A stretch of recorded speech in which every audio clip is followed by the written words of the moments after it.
just for those of you who don't know anything about me, I'll just tell you a little bit. I practiced environmental law for about 15 years. And for 5 of those years, I was a county employee. I was the environmental contamination lawyer for the county of San Diego. So I see all these county people and I'm a little bit nostalgic about that. I was on the city council for 8 years. I was the last 3 as city council president. Was a port commissioner for 4 years, for 1 year the chair, and then elected to Congress in 2012.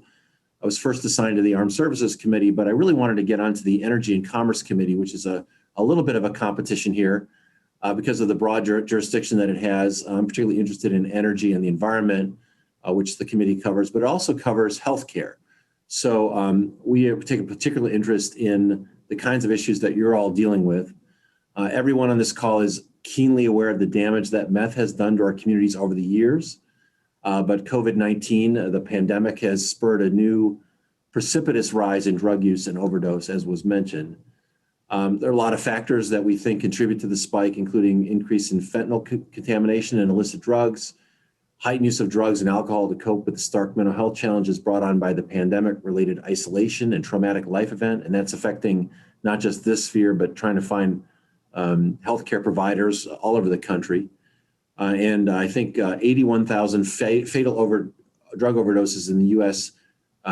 In the last year, the highest ever recorded in a 12-month period. More Americans die from stimulants last year than like methamphetamine than ever before.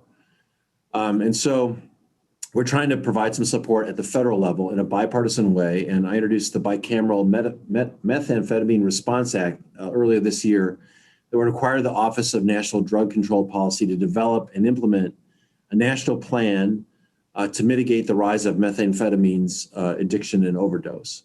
I introduced it with my friend, Representative John Curtis from Utah. He's a Republican. We work together well, and Senator Feinstein leads the bill in the Senate. The bill's been marked up by the Energy and Commerce Committee, so it's ready to go to the floor for the vote. I think I will get strong support and we'll pass it. Congress has a strong record on dampening the proliferation of methamphetamine. This bill, I hope, will continue the tradition by engaging the Office on Drug Policy. The Combat Methamphetamine Epidemic Act of 2005 required that the sales of drugs that can be used to make meth be logged and limited, which is what you see in drugstores today when you go to purchase Sudafed or other decongestants. That federal action dramatically cut down on domestic meth production and gave a significant rise to an increase in trafficking across the border for U.S. and Mexico. And in May and June, a vast meth operation based right here in San Diego was discovered and dismantled. That network was connected to the Sinaloa cartel and had been trafficking 100 pounds of meth a week. Last month, 2.8 tons of meth and fentanyl were seized at the border, the largest meth seizure along the border to date. So the Coast Guard is actively engaged in that, as well as the Border Patrol, both federal agencies. These kinds of operations, drug operations, pose a threat to the larger community, not just those directly involved either as suppliers or consumers. And what I want to just say to you all who are engaged on the ground is we'd like your continued input on how we can best provide support for what you're doing from the federal level. I'll just mention something else that someone gave me as an idea on opioids. I'm on this committee that deals with healthcare, and what we noticed was in the surgical setting, what we do what are called bundled payments. So if you get a knee replacement, we'll pay you so much, your doctor so much money to cover the cost of the operating room, the equipment, the nurses, and whatever. We also put in that bundle pain relievers or pain relief agents. We realized that was incentivizing the doctor to pick the cheapest pain medicine, because what you don't spend out of that bundle, you get in profit. And of course, the cheapest one was opioids. You can get a whole bottle of those opioids for $20. We're really trying to take that out of the bundle so we can incentivize a non-addictive pain medicines, or even devices in some cases, so that we can get away from that. And we're trying to, just an idea we got from on the ground, let's unbundle that payment so that there's not that incentive to use the cheapest pain relief, which is typically opioid. The bill would open up a market for sort of more innovative, non-addictive therapies. Again, this is an example of something we learned from people on the ground. If you have other ideas for us, we really want to hear from you. Our efforts in DC really won't be successful without the work and leadership of people like you, public health, education, treatment, law enforcement, county professionals on the ground. Of course, we all know county employees come up with the best ideas, but people engaged with the county can tell us what's happening on the ground. So it's a complicated issue, doesn't have overnight solutions. We're just getting started with this effort in Congress, but I really want to thank you all for making a difference in battling this epidemic problem and for keeping our communities safe. And I want to thank you for having me today and wish you the very best.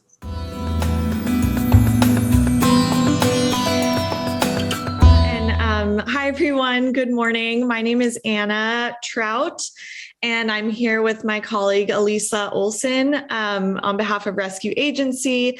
And we're really excited to share with you all today a little bit about our meth prevention campaign. A couple weeks ago, we were able to present in the PDATF meeting about our fentanyl campaign. And so we have just another great piece of work here that actually just recently wrapped up. So we're able to share a little bit about the reporting and all that. So it's some great content that we're really excited about. So let's dive right into it.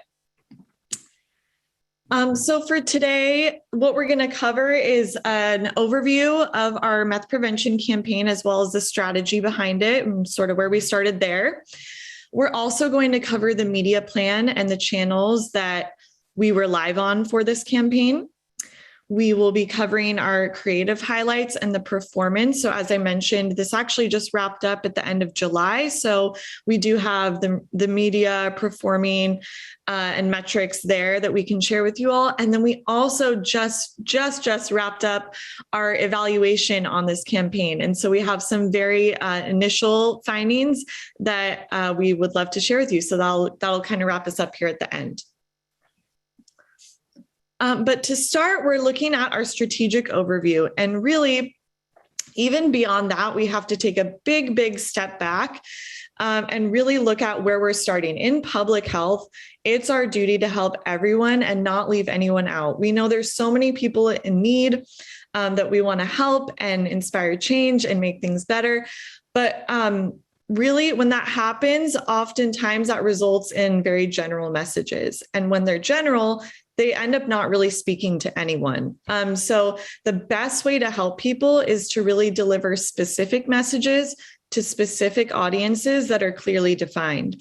And so you see, as we go through the rest of this presentation today, how that ties into everything that we're doing along the way. And so looking at where we're at from there, we know we have to create a meth prevention campaign. And so we have to look at our meth audience within San Diego County. And we know from the start and through research that people's relationships to meth is different across the board. There's sort of a spectrum, really. And so we're looking at sort of this, we divide it into different subcategories. The first being those that are open to experimentation. So, they maybe have tried it once or twice, or they know a friend that's tried it and it doesn't feel super risky at that time. So they're open to it. We have a group that are regular users and that, using often, they're likely addicted. We have the next group, which is in a stage of recovery. So they've already gone through that experimentation phase. They've already used regularly, were addicted. Now they're in this recovery treatment phase. And finally, there's another group that doesn't really believe that the people they care about could be at risk. Maybe they just don't know enough about it, or they don't understand how truly risky it is using meth. So there's that group as well. And so looking at this, if you jump to the next slide here, we can see how the different subcategories also need different messaging. Again, tying it back to that piece about specific messages to specific audiences. Although we're talking to a group of meth users, it's even further defined. So we need to see what type of messages would resonate with each of these different subcategories of meth users.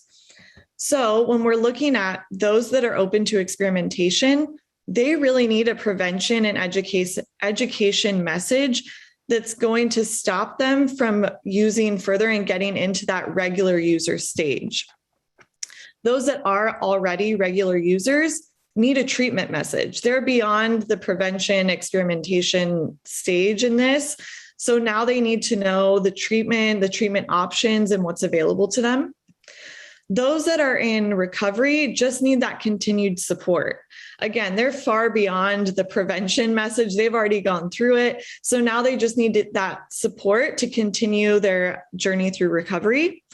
And then finally, again, those that believe that, or they may not yet believe that people could be at risk, they really need that stigma reduction messaging so that they can learn more and really be open to helping others and stop them from getting further along into the spectrum.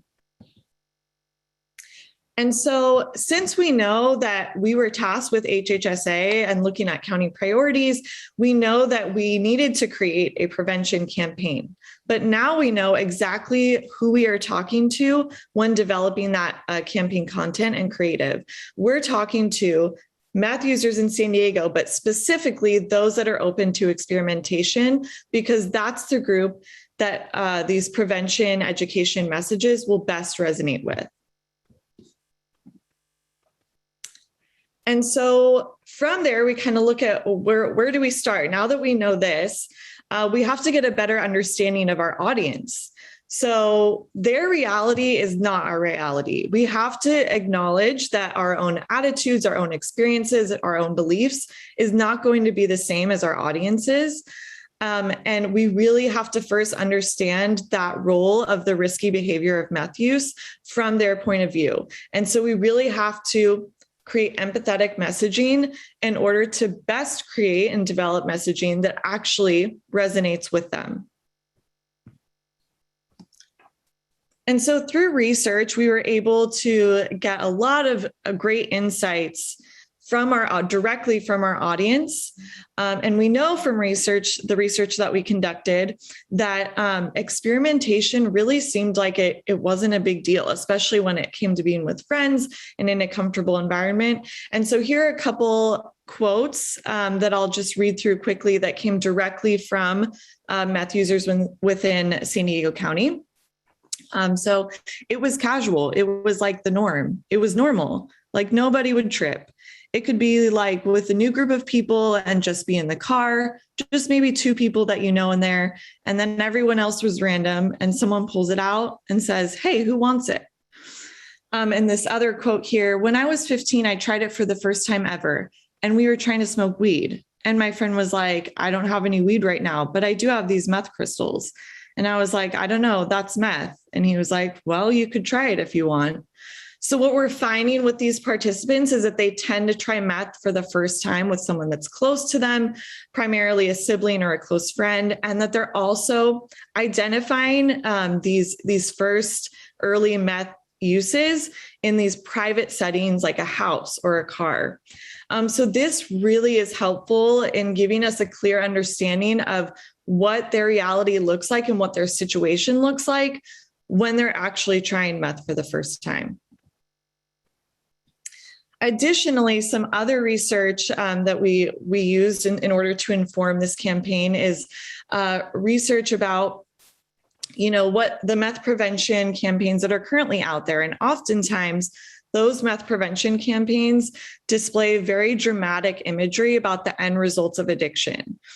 And really what that's doing is that's creating unintended consequences because basically these experimenters, which we know are the ones that those prevention messages are for, are so far away from that sort of end result that they're basically just saying, oh, that's not me. That'll never be me. And it then doesn't resonate with them. It actually deters them. It turns them off. So it does the opposite. And obviously we know that that's not good and that's not going to help anyone. And so again, the issue is really that our audience is able to separate their own experimentation from the situation and these extreme results of addiction, And unfortunately, that allows them to wrongly believe that their experimentation is safe. They see that as being so far away that it'll never happen to them, or, oh, they won't get there. They'll stop it before it gets there. But what we want to tell them is that it starts from the first use. It starts in those early stages. And so that brings us to our approach. Again, we want to focus on the early use and avoid these extreme end results that really does not resonate with our audience and does not help them in the way that they need to be helped. And so in order to develop effective meth prevention messaging, we have to connect the danger to experimentation and not addiction. So in order to develop that, we have to develop ads that change the perceived norms that the average person isn't at risk. We need to show actual situations like these intimate settings in the home or in the car for early use. We need to develop messaging that focuses on the initial invisible damage that meth causes and show the danger of using meth and connect that to this lighter experimental phase and show people that look quote unquote normal. And again, not these very dramatic end result photos that people often see. And so what does that actually look like when we get down to it? And we're actually writing out, the copy and the ads and designing and all that. And so when we actually get down to that step, we break it down even further into messaging areas. And in this case, we have to ask ourselves, what are the early issues that happen with meth? Even if it's the first or second time of using. And what we learned in research was that meth laced with fentanyl was an extremely motivating reason to avoid. So that's what you see here in area 1. And then what we also see is a need to expand on that messaging in order to educate potential experimenters about these additional earlier risks. So we want to tie in that sort of invisible damage that they may not see right away, but that's already starting in those early use days. And here you can see, I won't dive into this too deeply, but we always support our messaging and all of our campaign content with facts and data. And so, using local data, using information from the task force meetings, all of that to help support these messages. So, we have legs to stand on, especially when educating our audience who oftentimes will question what we're saying. We want to make sure that we're addressing those common misconceptions. And again, having evidence to support that. And so finally, looking into the media and how that plays out and where we're reaching our audience, we want to make sure that we really take a holistic approach and reach them through various different channels. And we also know that because our audience is likely not searching for meth prevention messaging, we really have to reach them again where we're at through the messaging and where we actually place these ads. So for this reason, we didn't end up implementing a traditional TV buy because that's such broad exposure that it wouldn't be efficient in terms of who we're reaching. That would be that, again, in the beginning here, when I talked about a generally hitting everyone, that wouldn't create the impact that we need. So instead, we placed our videos through digital and connected TV channels, and connected TV is sort of like the Hulu, Roku, those types of things. And we also had options like unskippable 15-second videos that people would see on YouTube. And that really ensures that they are consuming the message and that, again, we're meeting them where they're at. So that's that digital video piece. For out of home, and out of home is, like Billboard, stuff like that. While that is also broad reach, we have a little more capabilities here. So we strategically placed these billboards and out-of-home ads in areas where there is high usage and frequent usage of meth. And so that's, different from TV, where we're able to kind of strategically place those. Paid social is an amazing channel where we can really engage one-to-one with our audience, and we're able to educate them and address, again, that piece of addressing common misconceptions and correct that any inaccurate information from being spread or what they already understand from meth use. We're able to, again, have that one-to-one conversation with them, and we'll show some examples later on in this presentation.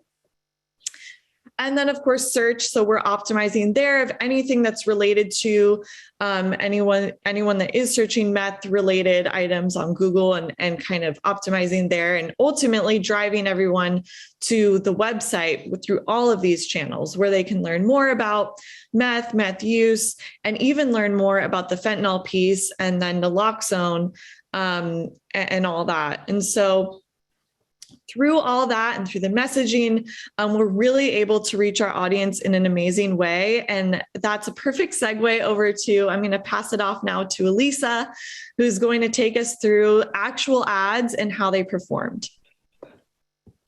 Awesome. Thank you, Anna. Hi, everyone. My name is Elisa. I'm an account supervisor with Rescue Agency, working on the It's Up to Us campaign. It's a huge honor to be able to be working on this campaign for the first year that they're really, truly honing in on substances. As you know, It's Up to Us has always been very focused on mental health stigma reduction and suicide prevention. And while that is still a core part of the campaign, this year we're really, really bringing substances in the mix with this meth prevention campaign, as well as a different one related to alcohol misuse. So it's really cool to be a part of this.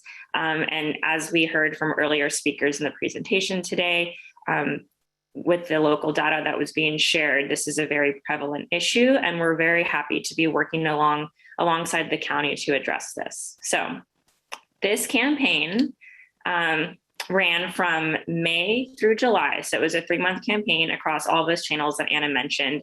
And you totally just got a taste of how long the process is to create a campaign. We start so early on with research and planning and media planning and learning our audience. And then we finally make the creative. And then once the creative runs for however much time we want it to run, then we look at our performance and analyze our results. So we just received some results for this campaign and how it performed. So that's what I'll be talking through with you today.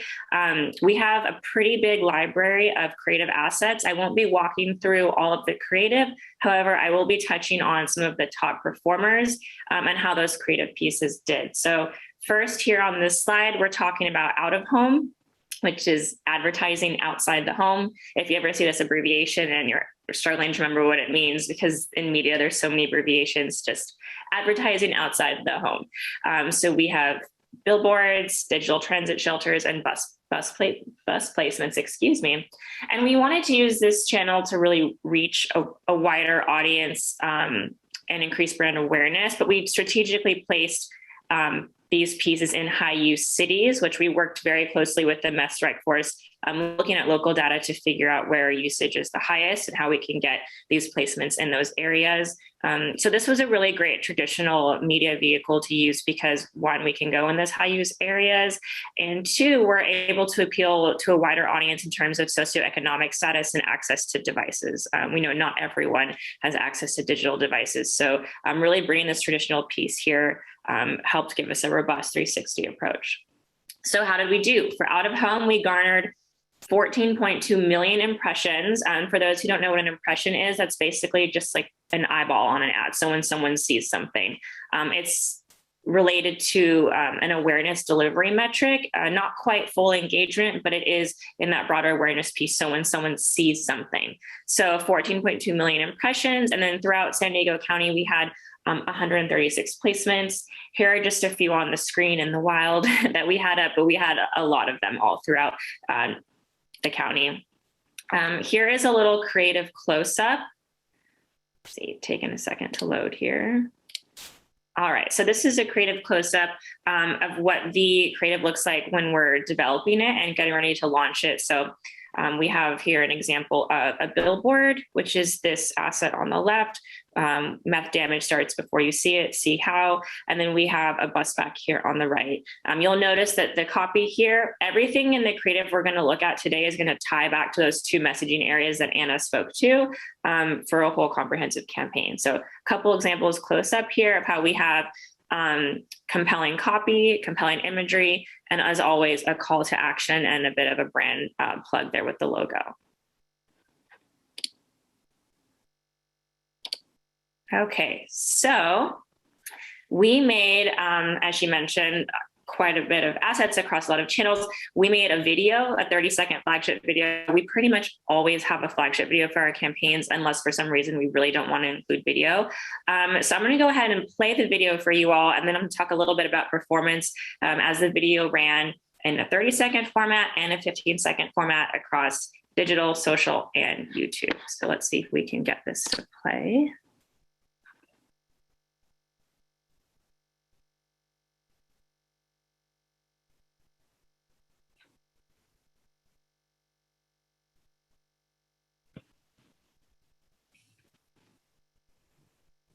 Hopefully we'll watch it before the meeting's over. Okay, go. Get my volume up. First to make it to college. Finally got his own place. Would do anything for his friends.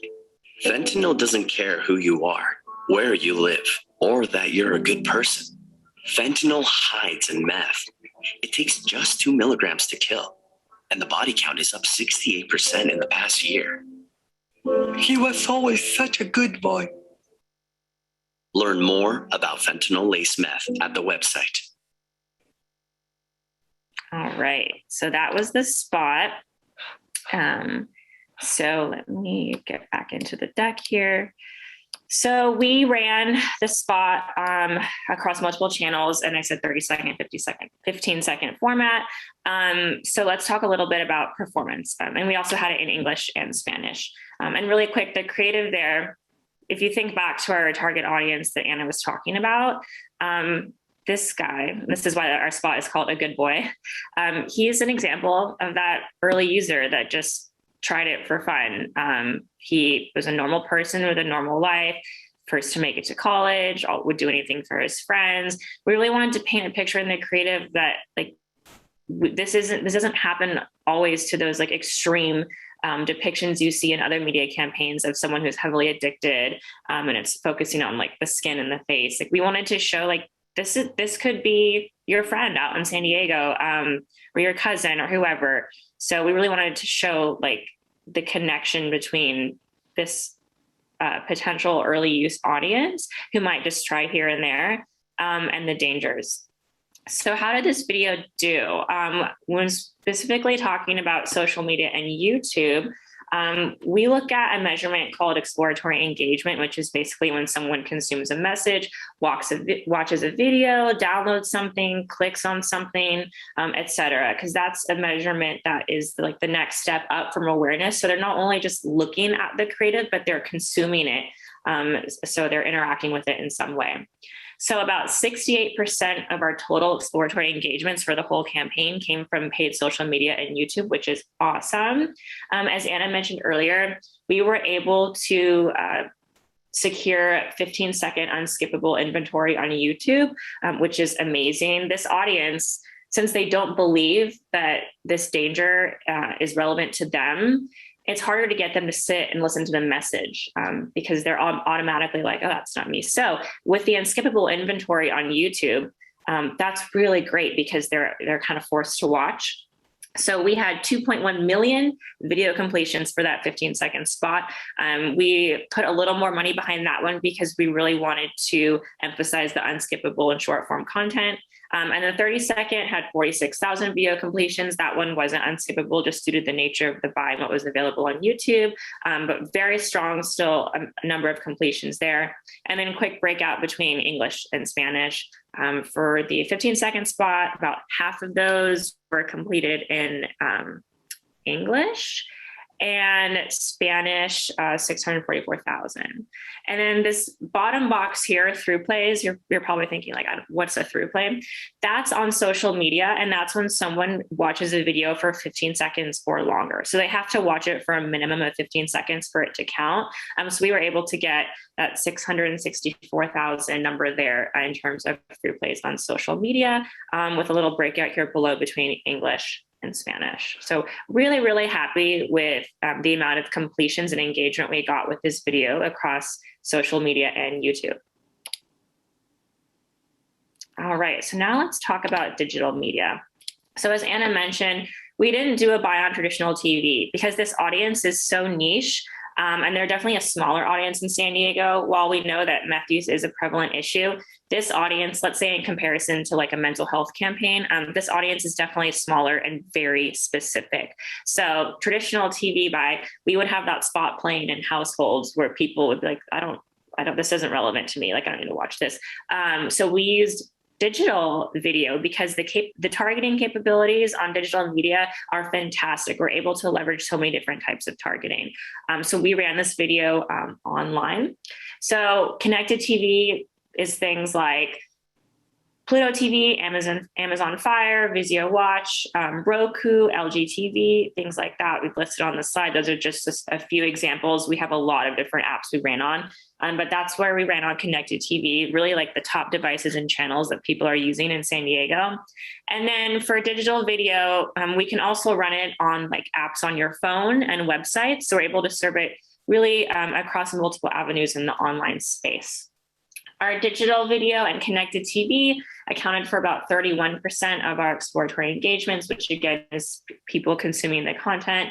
And we had some really strong completions here. So 789,000 for digital video. So that's like apps and websites, and then connected TV, 530,000. And then there's just a breakout below of English and Spanish.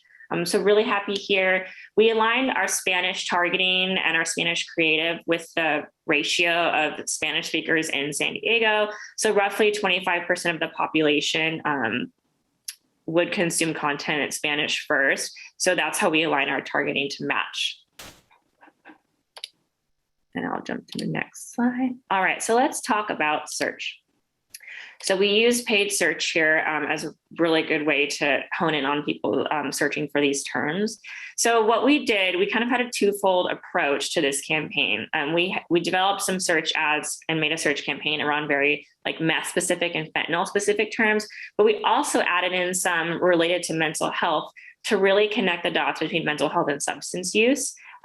So through our search campaign, we were able to garner 37,000 impressions, a little over 2,000 clicks. So when people click the link to go to the website, and about 40 conversions. A conversion is someone spends at least 30 seconds on the website. So we're really happy with that. As we all know, people have such a short attention span. And if you think about, when you're on your computer and you bounce to a website, you might scroll really quick and then go off. Unless you're like really looking for something specific, you don't spend a ton of time on there, just because like with the way society is and all the different stimuli through the media that's thrown at us every day, our attention span is not quite long.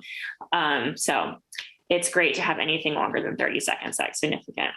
We have two top performers in terms of our ads. So you'll see here on the slide a couple mock-ups of the two ads that did really well. The first one is What's in Meth, and it's talking about the chemicals in meth. And the second one was just related to anxiety, which we were seeing a lot of searches during the pandemic, unfortunately.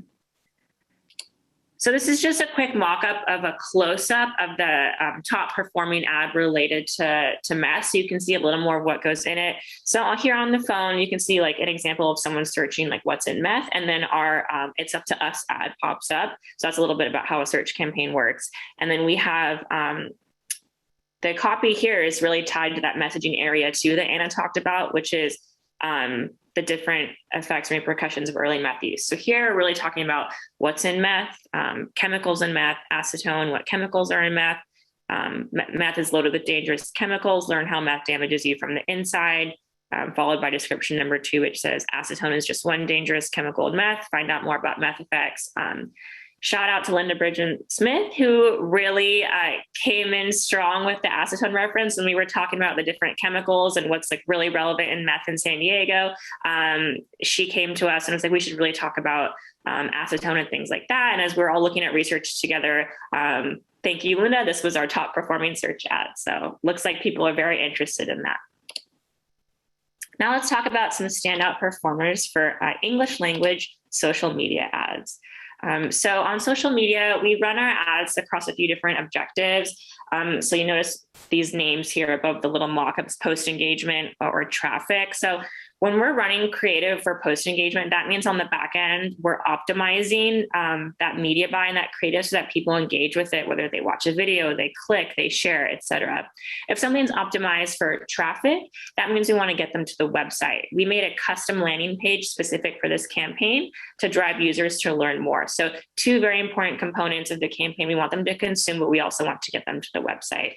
So our top 3 performing ads, we'll look at those a little more close up in the next slides, but this first one, we had a GIF. GIFs always do well. Anything with movement always performs great. So we have 36,000 engagements on that post. The second one here, 669 engagements, that's an image. And then the third ad, a little over 4,000 landing page views. So let's look at these, this creative up close. This first one, as you can see here, it's moving. This is a GIF. It says from the first use, meth takes control. The post copy on Facebook and Instagram says, even if you don't feel it yet, every hit of meth is doing damage that can cause slower reflexes and can decrease coordination permanently. All right, ad number 2 or post number 2 that did really well. Here's the image. She'd do anything for her girls. It doesn't matter to fentanyl-laced meth. As we saw in messaging area 1 that Anna touched on, in research, people were really motivated by the fentanyl-laced component. That was a huge driving factor for them, which would influence their decision to use or not use. The copy here across Facebook and Instagram says, a good friend, a loving daughter, a devoted sister. Fentanyl-laced meth doesn't care. There's no way to spot it, and even the first hit can be deadly. Learn more at the link in bio or URL. All right, the third ad. So this one here, you can see the main characters from the flagship video, or the main character, I guess, the guy that was that had overdosed on the couch. Here he is with his girlfriend, and the copy on the actual image says meth wears away at you. Here we go over to the right to look at the ad copy, and it says, meth is full of dangerous chemicals like acetone that corrode you from the inside. See why using it just once can do harm. And the headline says, every use does damage. And the description says, learn about meth dangers. So that's our third top performing social ad for English. Now we'll look at Spanish. So a similar thing here, we had a GIF, which was kind of like our lead performer. GIFs always do well because people like movement. 28,000 post engagements there. The image here on the right got 461 link clicks. And then this third image here, a little over 1,000 landing page views. So let's take a closer look at these. This first one, I do not speak fluent Spanish, so I'm not going to read the copy on the image, but I will read the English translation for what we wrote on Facebook and Instagram. With each use, meth affects your ability to control your body, and it won't be just a nervous tick. Learn more at the link in bio. Next one, we have an image here of 2 friends. Fentanyl hides in San Diego's meth supply. It doesn't matter who you are, whether it's your first time or not. A single hit can be deadly. Learn more at the link in bio. And our third one here. It doesn't matter if you're a good son. Anyone can be a victim of fentanyl-laced meth. See why. 1 dose can be lethal. In San Diego, there are more victims each year. With ads like this, there are limits on character count, so we can't have a ton of copy because Facebook and Instagram won't approve it to run. So we have to get super creative here about thinking of short lines that are really compelling, grab people's attention, kind of like that hook you would do in an essay, get their attention quickly and get them to click. So let's talk a little bit more about organic social media. We have a dedicated community management team who's always responding to comments when people engage with our ads and posts on Facebook and Instagram. So with this campaign, our team is working very hard here to, 1, engage in back and forth conversations with other members of the community and the brand. Number 2, share their personal stories and knowledge around fentanyl-laced meth. 3, ask important questions. And 4, share their agreement with our content and appreciation for the brand. So these are all things that our audience was able to do with It's Up to Us when we were talking with them on social media. We got about 330 comments. 48% of those were active engagement.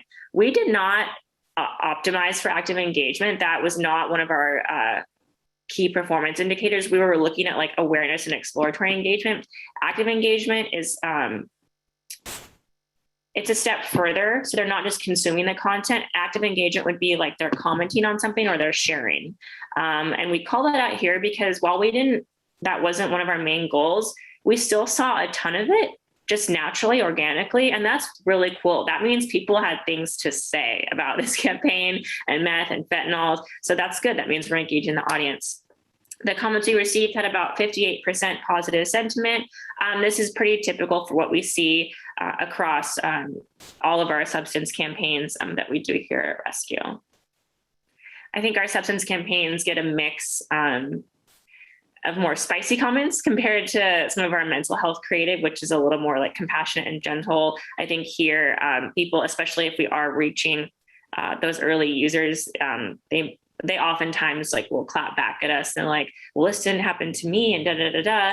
That's when we come in and educate them. And that's exactly who we want to reach, the people that don't think it's relevant. And then they engage with us and then we can let them know and educate them. And boom, we've changed their perception. So here are just a couple, I won't read these comments specifically, you're welcome to read them on the slide, but we saw a few main key themes within our social conversations on Facebook and Instagram as people were engaging with the brand. So the first thing we saw was that our audience really opened up with us and got vulnerable and shared their personal experiences with meth. This is like the gold mine on social media. You want people to talk to you and you want them to be vulnerable and you want to really engage. Some users shared their recovery process. Others mentioned their loved ones who are struggling with addiction.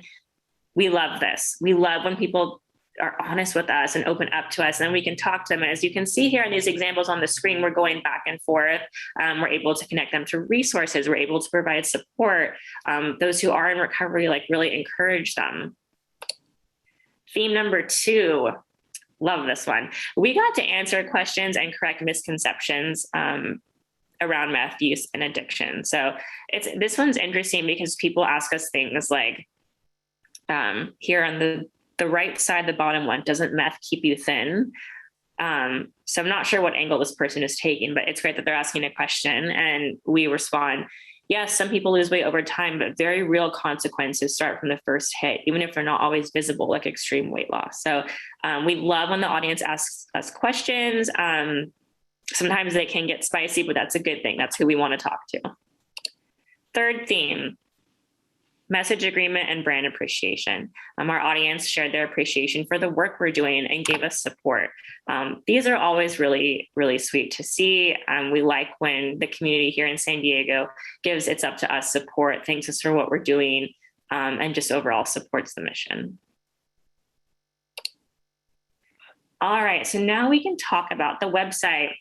We made a custom landing page very specific to this campaign. You can see here on the right, I have a little GIF of it scrolling. We featured the flagship video at the top, and then specific creative about our main messaging areas throughout the website. So throughout the campaign, we saw a little over 40,000 website sessions, which is great. And people spent an average of 44 seconds on the site. That is awesome, especially for an audience like this, who it's a bit harder to get them to consume content. Anything over 30 seconds for a campaign like this is definitely a win. So this means they were scrolling through the landing page. They might've been watching the video. They're reading our content, checking out our resources. So that's fantastic. So what else happened on the webpage we made?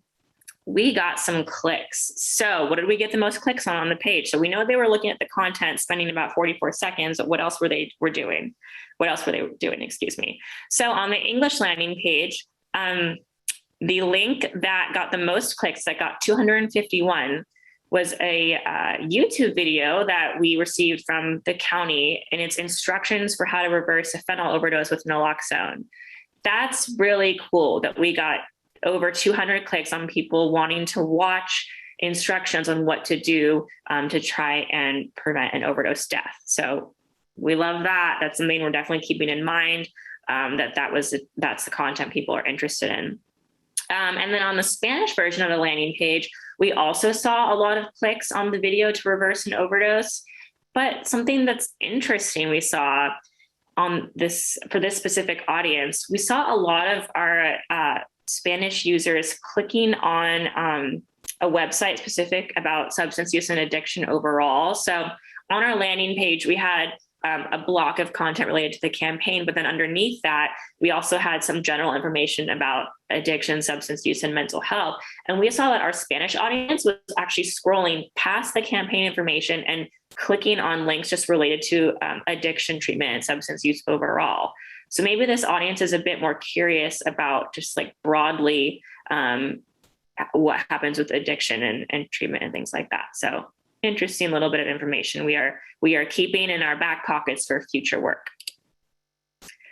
All right, almost wrapping it up here. So campaign evaluation. What we do here at Rescue with a lot of our campaigns is not only do we do audience research at the very beginning of the process, but we also conduct an evaluation after a campaign has been in market to really gauge the effectiveness of the campaign. So we can look at media metrics and look at delivery and engagement, but we also really like to add this secondary research component to see if our campaign was motivating, because we're able to send out an online survey and actually ask people in San Diego if they saw our campaign, if they remembered it, and how they felt about it. And that really helps us optimize our creative for the future and make sure we're always holding ourselves accountable to do the best job for our audience. So we just got some early results. We are so happy with how this campaign did. So we sent out an online survey to 75 San Diego residents, ages 26 through 49, which is our target audience, all at risk for meth. At risk was defined as having used meth in the past or having used 2 or more substances associated with meth use, like pain pills, cocaine, ecstasy, et cetera, or saying they were open to trying meth if offered by a friend. So those were our criteria that we worked with our core team at HHSA for this evaluation here to make sure we're finding those who are truly at risk. So the first thing I'm going to touch on here is the perceived effectiveness score, PE score. In advertising, we use this a lot in research, and a PE score is related to a 6-item index that is calculated based on the average scores of a few statements on a 5-point Likert scale. So here are some of the things that we're asking our audience when we are synthesizing data and making this score. We're asking them, is this ad worth remembering? Did it grab your attention? Do you feel it's powerful? Do you think it's informative? Was it meaningful to you? Was it convincing? So we look at those things and we analyze them on a 5-point Likert scale. And then we, synthesize that data and create a perceived effectiveness score. A PE score of 3.0 or higher is considered significantly positive in advertising research. This campaign hit 3.77. I cannot tell you how excited we are about that. That means people remembered it. It grabbed their attention. It was informative. It was meaningful. It was convincing. That is phenomenal. So let's talk about some of these other numbers. 79% of participants were aware of the campaign messages, and 55% of them explicitly recalled the campaign images. So you might be thinking like, well, this seems pretty good, but what's like a benchmark here?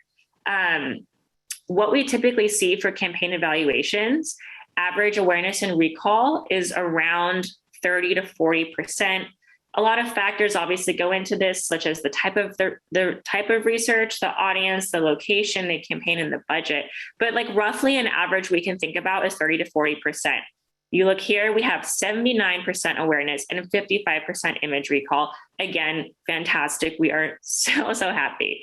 Of those who did recall the campaign, the overwhelming majority, which is over 80% for each, agree that the campaign, 1, impacted their understanding that meth can damage the inside of the body and the mind before changes on the outside are visible.